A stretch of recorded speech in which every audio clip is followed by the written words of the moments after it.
구독자 수가 늘어나도록 도와주세요. 구독과 좋아요와 공유는 이 채널을 키우고 댓글 토론은 이 채널을 더욱 빛이 나게 합니다. 안녕하세요. 여러분은 판사, 검사, 변호사 하면 가장 먼저 무엇이 생각나시나요? 권세가 있는 사람들, 무서운 사람들, 그들만이 따로 사는 세상, 자기 잘난 맛에 사는 사람들, 돈 많은 사람들, 서초동 검은 높은 빌딩, 검은 세단 타고 다니고 검은 법복 입은 사람들, 낮에는 권위 차리고 밤에는 고급 룸사롱 드나드는 사람들, 정치재판, 먼지털이 수사, 강압수사, 유전, 무죄, 무전, 유죄, 유권, 무죄, 무권, 유죄, 전관예우, 법기술자, 법꾸라지, 법장악, 검찰 독재. 여러분은 법이 없다면 어떨 것이라고 생각하시나요? 세상이 폭력 위주로 혼란스러워져서 살 수 없을 것 같은가요? 깡패나 도둑들이 판을 치고 그래서 어떻게 살 수 있을까 걱정되시나요? 아니면 혹시 나는 법이 전혀 필요 없다. 나는 법 없이도 살 수 있다. 나는 법이 도리어 인간의 삶에 걸림돌이 되고 삶을 부자연스럽게 하고 불편하게 만든다고 생각하시는 분도 계신가요? 법이 없어도 살 수 있는 사회는 어떤 사회라면 될까요? 법이 전혀 필요 없이 살아갈 수 있는 사회, 물론 산속 깊이 혼자 산다면 법은 필요치 않겠지요. 자연을 크게 훼손하지 않는다는 그런 보장만 있다면요. 적어도 작은 시골로 인심 좋은 마을은 어떨까요? 몇 사람만 모여도 욕심을 부리고 경쟁이 심해서 사람이 모여 산다면 법이 없을 수는 없다고 생각하시나요? 모든 사람이 천사라면 법이 필요할까요? 한국 사회에 법이 너무 범람하고 있다고 생각하지는 않으신가요?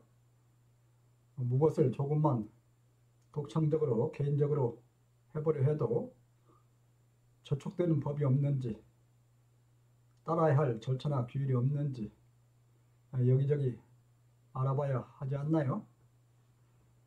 검사, 판사, 변호사 등 법률가들이 사회를, 아니 정치까지도 온통 좌지우지하고 있다고 생각하지 않으시나요? 윤석열이 내란을 저지르면서 더욱 그렇게 된 것 같습니다만 온통 재판투성이, 재판 이야기 아닌가요? 판사 출신, 검사 출신, 변호사 이들이 온통 뉴스 중심이 되고 뉴스 해설을 담당하고 있지 않나요? 레거시 미디어라고 하는 것들은 물론 온갖 유튜브 프로그램들에도 법률가들이 판치죠. 나는 오래전 나는 최소한의 법사회에서 살고 싶다 그런 영상물을 만들어서 유튜브에 올린 바 있습니다. 못 보신 분들은 참고해 주시면 좋겠습니다. 법은 어겼을 때 벌칙을 가하도록 명문화한 사회적 규약입니다. 법은 윤리나 도덕을 넘어 최소한으로 지켜야 할 양심이라고 말해지기도 합니다. 법은 사회 질서상 필요한 것이면서도 큰 힘이나 권력을 통제하면서 주로 약자를 위한 것입니다. 법은 공동생활에서 물리적 힘과 권력으로부터 약한 자를 보호하기 위해 주권을 가진 국민이 의회를 통해서 정한 것입니다. 법은 만인에게 평등하나 주로 힘이 강한 자, 권력을 가진 자를 통제하고 약한 자를 다스리기 위한 것입니다. 나는 판검사와 의사는 인간의 삶에서 최소한으로만 있어야 한다고 생각하는 사람입니다. 그들이 권세를 부리고 부자로 사는 나라는 매우 불건전한 나라, 무척 혼란스러운 사회, 많이 병들어 있는 사회라고 그렇게 생각하고 있습니다. 나는 일생에 경찰서에 가는 일, 병원에 가는 일, 특히 법정에 서는 일이 없을 것이라고 생각하며 살아가고 있습니다. 나는 나의 행위를 경찰이나 검사나 판사에 맡기고 싶지 않고 나의 건강을 의사에 맡기고 싶지 않습니다. 나에게 주어진 염치와 양심이 판검사를 대신하고 부지런하고 건전한 생활이 의사를 대신하기를 바랍니다. 그러함들에도 불구하고 나는 현재 100만 원 벌금을 받은 전과자입니다. 당시 일부 언론에서 다루었던 기사이기도 합니다만 어떻게 내가 100만 원 벌금 전과자가 되었는지 잠깐 소개해 드리도록 하겠습니다. 내가 여기 도교산에 들어오기 전 문재인 대통령 시절 대전 유성에 살던 때인데요. 한가위가 가까워지자 고향 방문객을 환영하는 정치인들의 플래카드가 거리에 걸리고 있었습니다. 아침에 산책을 다녀오는데 집 근처에 국힘당 지구당 위원장이라고 하는 김소연 여성 변호사의 플래카드가 눈에 띄었습니다. 악보가 그려지고 가사로서 달림을 영창으로 오라고 씌어 있었습니다. 한가위에 꽤 센스 있는 플래카드라 생각하며 집에 돌아와 샤워를 하는데 갑자기 머리에 충격이 왔습니다. 달림은 문재인 대통령을 의미했고 아무런 범죄 혐의가 없는 현직 대통령을 감옥으로 보내야 한다는 내용이었습니다. 지구당 전화번호를 찾았으나 찾지 못했고 대전시 지구당에 전화했으나 본인과의 연결이 어렵다고 했습니다. 항의를 한 후 인터넷을 뒤지니 페이스북 활동을 하고 있어서 글을 남겼습니다. 어떻게 조금의 범죄 혐의도 없는 현직 대통령을 영창에 보낼 수 있느냐고, 왜 그런 방식으로 정치를 하느냐고, 지역 주민으로서 무척 혐오스럽다고, 집 근처에 매우 보기 역겨우니 즉시 플래카드를 철거해달라고 이렇게 말했습니다. 그런데 며칠 후 경찰서에서 전화가 왔습니다. 협박 혐의로 고발이 들어왔는데 와서 조사를 받으라는 것이었습니다. 너무도 황당해서 내가 차라리 협박을 받은 기분이다. 주권자로서 내가 차라리 고발을 할 내용이라며 나가지 못하겠다고 했습니다. 그런데 며칠을 두고 전화가 계속 왔습니다. 내가 못 가면 형사가 오겠다는 것이었습니다. 불쾌하기도 했지만 경찰서로 나갔습니다. 형사와 1시간 넘게 소위 조사라는 것을 받았고, 형사는 조서를 만들었고 큰 문제가 아니어서 불기소로 끝날 것이라고 했습니다. 그런데 일주일 정도 지나서 법원에서 통지가 왔습니다. 불출석 약식 재판으로 100만 원 벌금이 나왔다는 것이었습니다.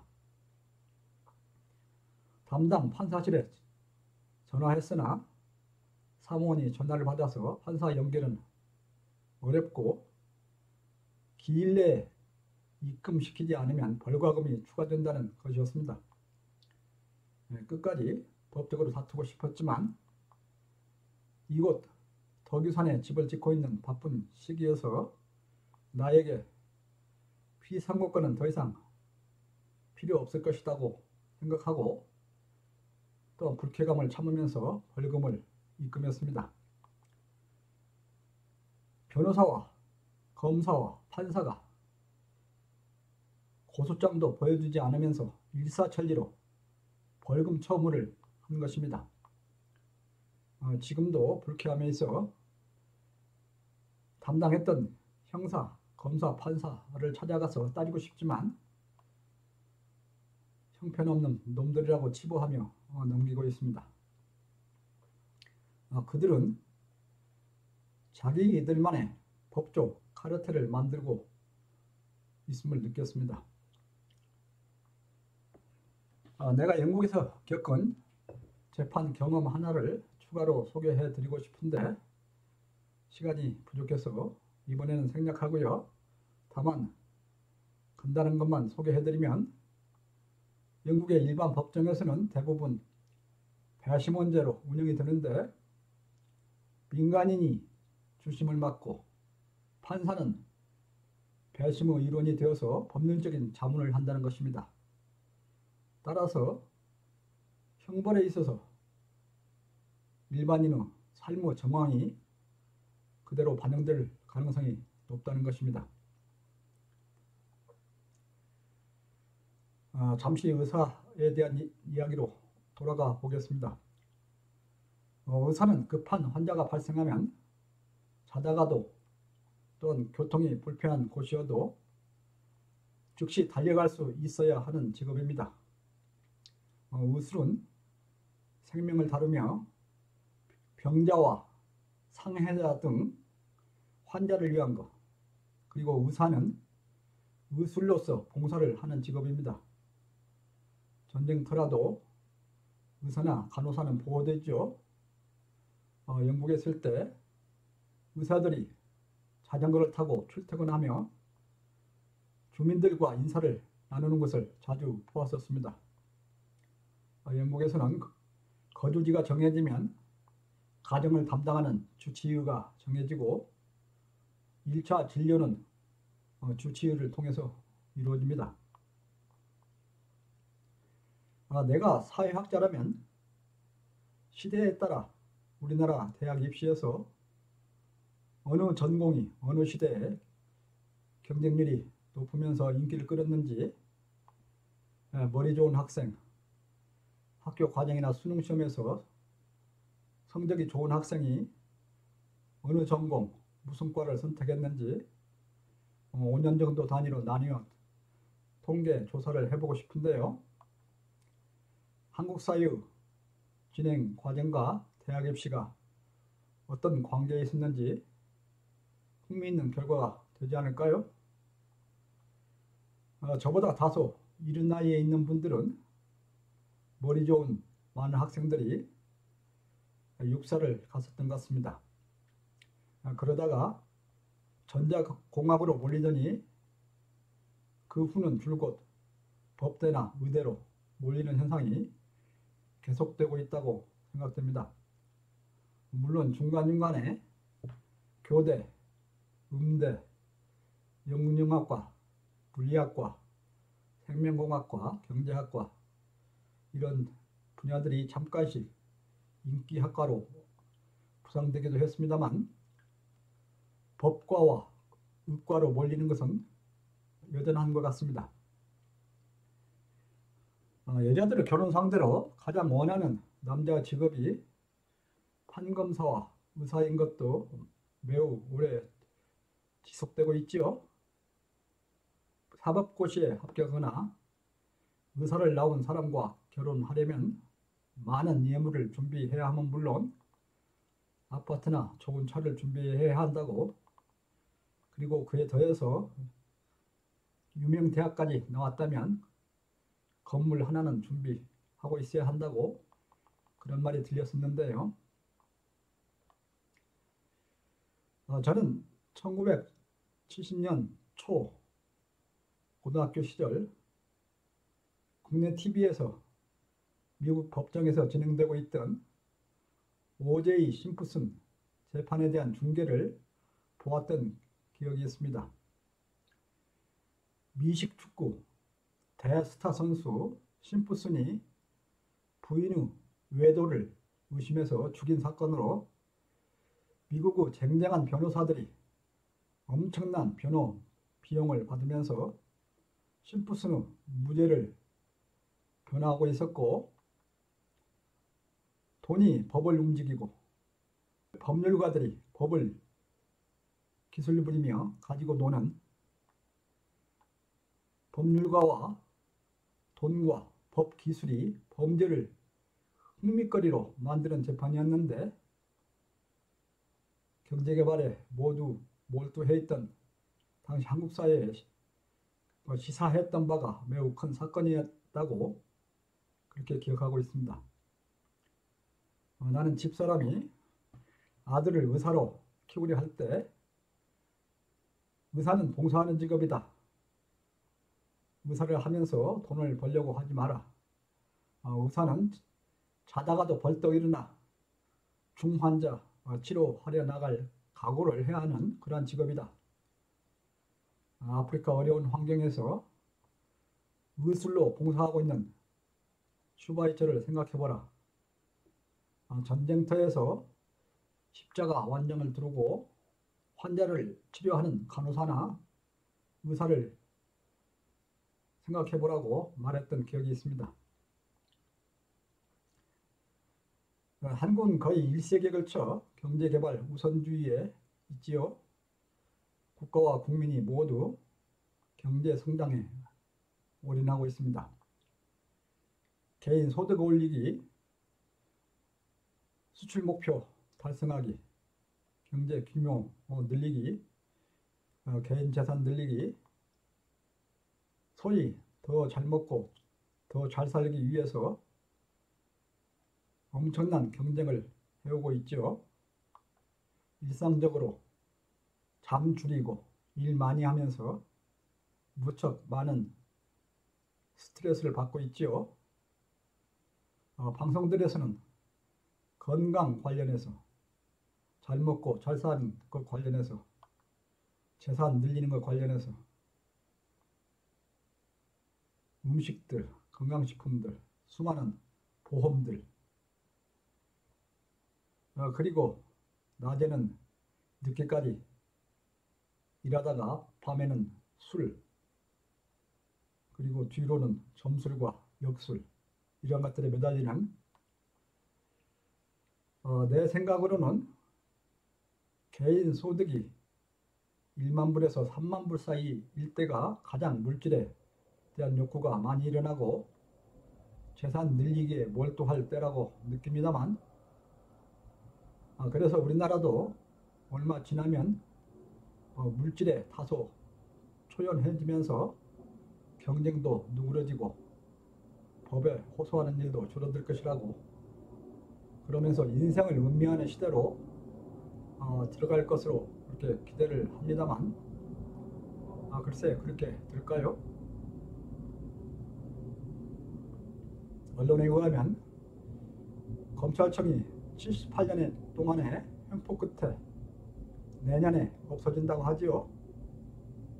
일제 순사에서 시작해서 78년 동안 검찰은 없는 간첩을 만들어내고 권력의 편에 서서 정적을 죽이거나 정치적 생명을 끊는 정치적 수사를 하고 사건들을 조작하고 부풀리고 묻어버리거나 축소하고,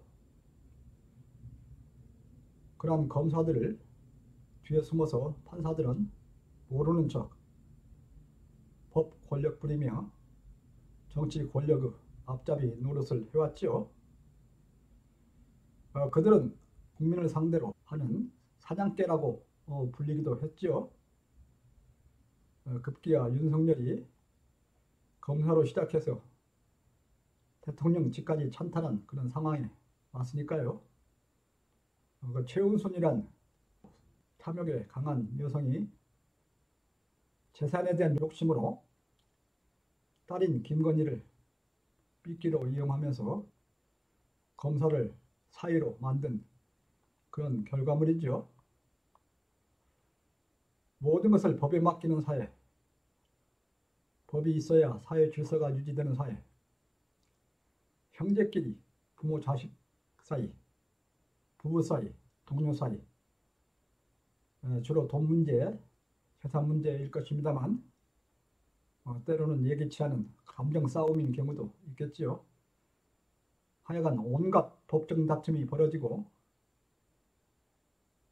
척척원수가 되고, 그러면서 법이 모든 것 위에 군림하고 판사가 권력의 정점에 앉게 되고 검사와 판사가 입법 위에, 국민의 주권 위에 존재하는 상황이 되는 것이죠.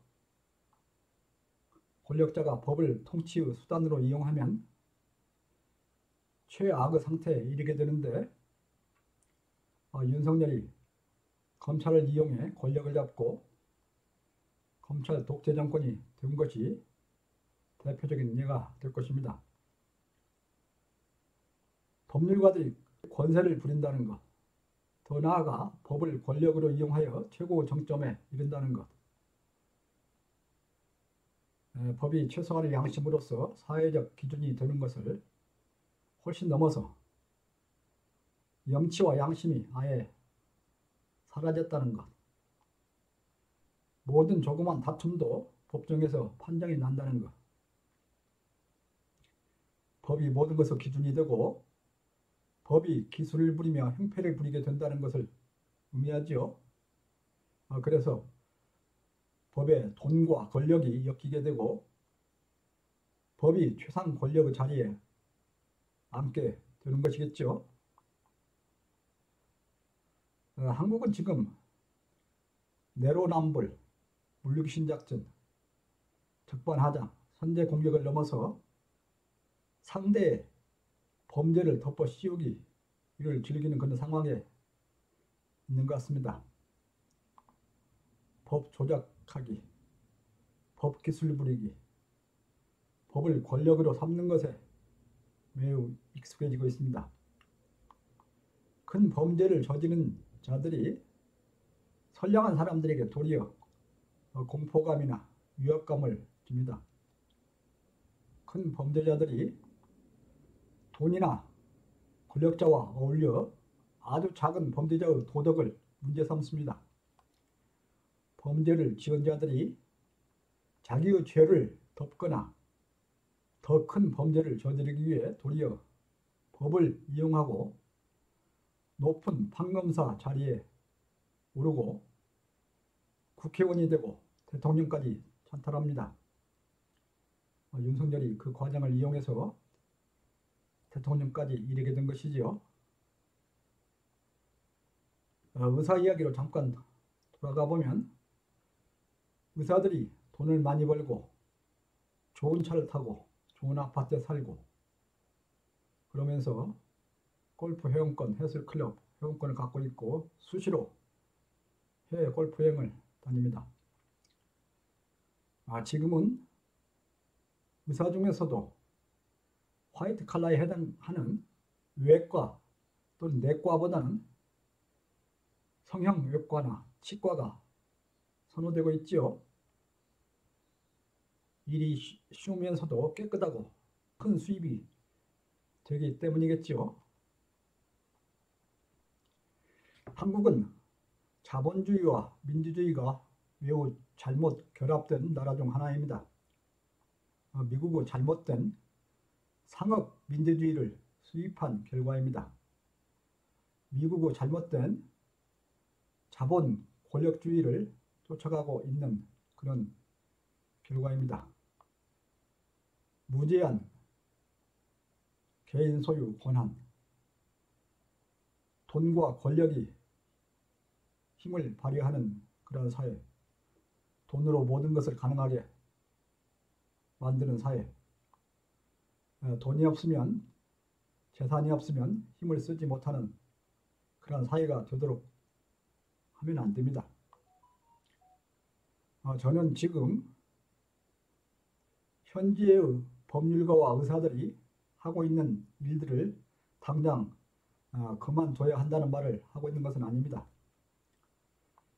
사회가 그 상황에 와 있기 때문에 서서히 정상으로 되돌아가야 한다는 말씀을 드리고 싶은 것입니다. 염치와 양심이 더 살아나고 육체와 물질로 사는 삶에서 벗어나 건강한 정신이 건강한 육체와 사회를 이끌도록 되어야 한다는 것입니다. 정치와 사회가 너무 상박하지 않나요? 인심이 너무 각박해지고 있지 않나요? 현재 운영되고 있는 3대 특검들 경쟁적으로 잘하고 있는 것으로 느낍니다. 윤석열, 김건희 사건은 지금까지 한국 정치와 사회가 진행해온 모든 것들에 대한 집약된 현상의 결과입니다. 3대 특검과 이재명 정부가 과거의 잘못들을 깨끗이 철저히 청소하고 정치와 사회를 정상으로 돌리는데 역사적으로 많은 기여가 있기를 바라고 있습니다. 우리 모두가 인간의 정상으로 정상적인 정치로 밝고 건전한 사회로 돌아가는 계기가 되었으면 합니다. 법률가와 의사가 특권층이 아닌 일반인처럼 사는 그런 사회를 바라봅니다. 감사합니다.